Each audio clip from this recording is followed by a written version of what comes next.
பண்ணுறேன்னா சிம்பிளாக விளக்கமாக சொல்கிறேனே, நம்பிக்கைக்கு விசுவாசத்துக்கு உள்ள வித்தியாசம் சொல்லித்தரேன். முதல்ல உங்களுக்கு நாளைக்கு காலையில் குவாலிட்டி மிகா ஹோட்டலில் பஃபே டிஃபன் உங்களுக்கு ரெடி பண்ணியாச்சு, பில்லு நான் பே பண்ணிட்டேன். இப்போ உங்கள் மனதில் எப்படி இருக்கும்? சாப்பிட்றதுக்கு மட்டும் தான் ரெடியாக இருப்பீங்க, பணம் கட்டுறது இல்லாமல் யோசிப்பீங்க. இது பேர் என்னது? விசுவாசம். பில்லை கையில் கொடுத்துட்டேன் உங்கள் கையில். எப்பா குவாலிட்டி நியூஸால் காலையில் நீங்கள் உங்கள் குடும்பத்தில் 5 பேர் சுரேஷ் பிரதரு பசங்க எல்லாம் சாப்பிட்றதுக்கு இந்தப்பா பில்லுன்னு முதல் நாள் கொடுத்துட்டேன். ஆனால் சாப்பாடு எப்போ சாப்பிட்ணும்? நாளைக்கு தான் சாப்பிட்ணும். அது பேர் என்னது? எப்படி இருந்தாலும் நீங்கள் கவலைப்பட போகிறதில்ல. காலையில் போனால் என்ன இது உண்டு எனக்கு, இதை விட விளக்கமாக ஆவியானவர் கொடுக்க மாட்டார். அல்லேலூயா.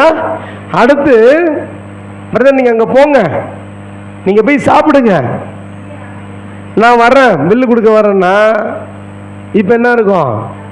இவன் முதல்ல வருவானா? அண்ணன் தூங்கிட்டா என்ன பண்ணுறது?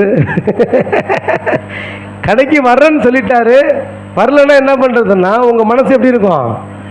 நம்பிக்கை தான் இருக்குது, ஆனால் நான் வந்தானா உண்டு, வரலனாலும் இல்லை. இது பேர் என்னது? நம்பிக்கை. கிருபைன்னு ஒன்று இருக்குது. அது என்ன தெரியுமா?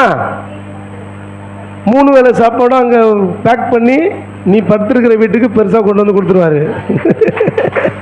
டிஃபனு, மதிய லஞ்சு, நைட்டு டிஃபனு சேர்த்து பேக் பண்ணி உங்கள் வீட்டிலேருந்து பேக் பண்ணி கொண்டு வந்து கொடுத்துட்டு இது ஹாட் பாக்ஸில் வச்சிங்கன்னு சொல்லி உங்கள் வீட்டுக்கே வந்து கொடுத்துரு. அது பேர் என்னது?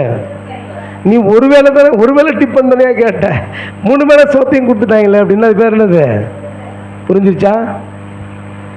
புரிஞ்சுதா? இருக்காது. இப்போ நீங்கள் எந்த வாழ்க்கையில் வாழ்கிறீங்க? அடுத்த ஒரு கேள்வி, நீங்கள் வாழ்கிறீங்கன்னு நான் கேட்டேன், வாழ போகிறத நான் கேட்கவே இல்லை. இப்போ நீ எந்த வாழ்க்கையில் வாழ்ந்துட்டு இருக்கிற? முதல்ல நம்பிக்கையிலேருந்து முதல்ல விசுவாசத்துக்கு ஷிஃப்ட் ஆகுங்க. நம்பிக்கையிலிருந்து விசுவாசத்துக்கு ஷிஃப்ட் ஆகுங்க.